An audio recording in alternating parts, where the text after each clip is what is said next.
Hey everyone, this is George Penniman, and I'm going to be talking about Saddam Hussein and his reign of terror today. So, a little background on Saddam. He grew up in a poor village called Tikrit, and before he was born, his father died, and his mother remarried. And his stepfather was very abusive to him, so he went to go live with his uncle while he was still young. And this is a big turning point in his life because his uncle was involved in politics and kind of set Saddam on his course to become president of Iraq. And another big turning point after moving in with his uncle a couple of years later, a man dishonored Saddam's uncle, so Saddam went to go kill him. And this kind of made his reputation as the hitman thug of Baghdad. And so Saddam ended up joining the Ba'ath Party, and he became their just enforcer, assassin, and eventually Saddam was recruited to an assassination attempt on the president of Iraq, Qassam, which Saddam ended up botching, and he had to flee. Saddam had to flee to Cairo, where he lived for a couple of years to lay low.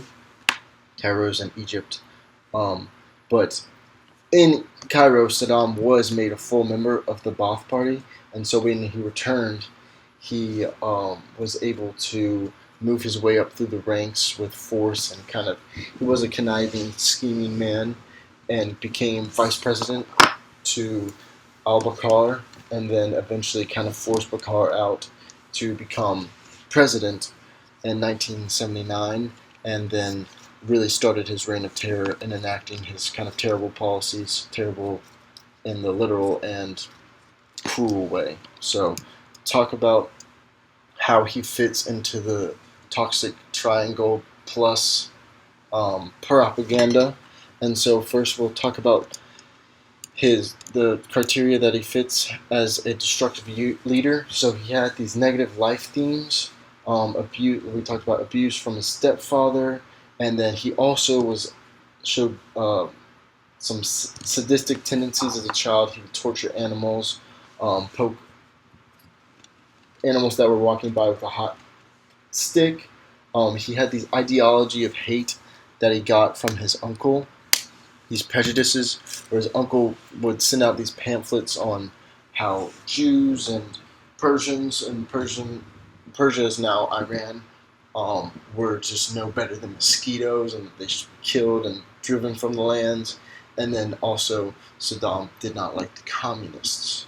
So Saddam used this ideology to kind of solidify and create a common enemy for the people to rally behind him to attack against. So he started the war with Iran and the Ayatollah, and then he fought Kuwait on basis of honor and regaining the wealth that the Iraqis were owed after the Iraq-Iran war, where the Kuwaitis had kind of cut them out of oil deals and such, and they were owed $10 billion, and they were only paid 9 of it. So Saddam invaded Kuwait, just kind of taking those prejudices and using them. And he also ordered chemical weapon attacks on the Kurdish, and then after they were driven out of their homes, they went through and bulldozed them. So some people who followed along with susceptible followers are people who follow along because they have some unmet need, like psychological need, usually basing off of like self-esteem issues or resource is. So there are 5 types, and I'll go over the 3 most prominent in Saddam's circle. So we talk about lost souls, who are people who aren't in a group and searching for that kind of social environment. Authoritarians, who believe in the right of the ruler and the role legitimacy that they have. Bystanders, who do nothing. They're not active in the cruelty, but they are also not active in the rescuing or attempted stop. Then we talk about acolytes, are people who their ideas mesh with the ideology of the group, and so they really feel the agenda. And then opportunists are people who ideas might not mesh with the group, but they see there's like a gain to be had by being with the group, like instrumental, some kind of a resource they may gain, which they might not gain by not being in the group. We'll talk about the opportunists first. There's Abdul Naif, who was the former Iraqi defense minister who joined with Saddam to gain a higher position, and eventually he was involved in the original coup to overthrow the president of Iraq, and then also Nadim Khazar was an opportunist, but in a different way. He was very into torture and cruelty, a well-known sadist, and he ran Saddam's torture facilities, the main one being the Palace of the End. And eventually these two tried to create their own coup on Saddam, which failed, and Saddam exiled and then sentenced to death Khazar. Naif was exiled and Khazar was sentenced to death. We talk about the bystanders. Baha Sabi, a bystander is somebody who kind of stands around and doesn't do anything. And Sabi is quoted as saying, no one took him too seriously, talking about Saddam. We were too busy with other matters. So you can see how they don't really do anything, they're not really worried about it.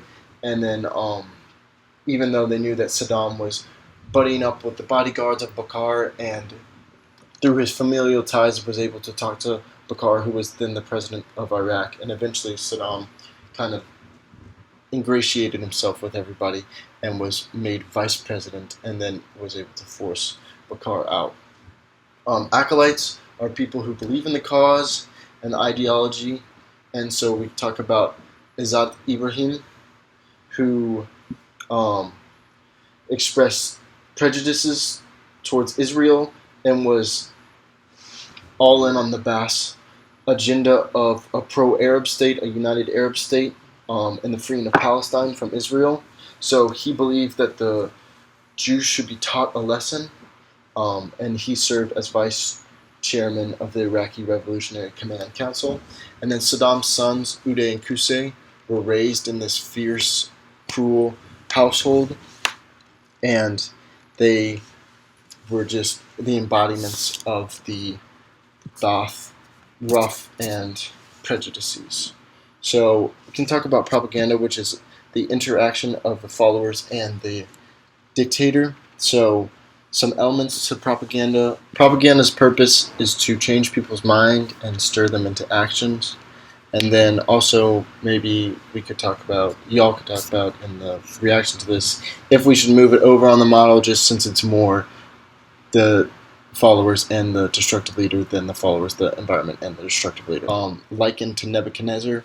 And then there's also a thing called the weapons effect, where the presence of a weapon will kind of stir people's, lower their threshold, their resistance to violence. And so you can see an image of a weapon here. And an image of a weapon here, and the Scud missiles and the tanks and the troop carriers, and Saddam is in his military garb. And they're kind of going off to fight a faceless foe. And then here you can see the love after the Iraq-Iran war of Saddam. Okay. And then also some of the messages that Saddam pumped out after the Iraq-Iran war was that they had poked the bear and they fought, and that they actually won, even though it was a ceasefire and it was kind of equal. We can talk about conducive environments, which is kind of from a historical sense what was happening, historical, environmental, what had been happening in the country and what led up to Saddam being able to take power. And so there was political turmoil with the British leaving, like the empires leaving Iraq in the 1950s, and just recently. So like after first the Ottomans, then the British, prior to form a United Arab League, and then the monolithic government is just all the power being united under one person who can blocks checks and balances, which is a big part in stopping terror in countries. So some implications of the future, we can see how the nations reacted to Saddam. Usually, at the beginning, they kind of propped him up because they saw him as a block against the Ayatollah in Iran, and he kept pumping out oil and those things. So you can see how a man who reaches power through force may not stop those tendencies once he reaches power. And so, if we should keep an eye on strong men becoming presidencies, and then they might not stop those cruel methods once they are in power. And then also the impact of specifically oil on international policy. Okay, thank you for listening. There are my references.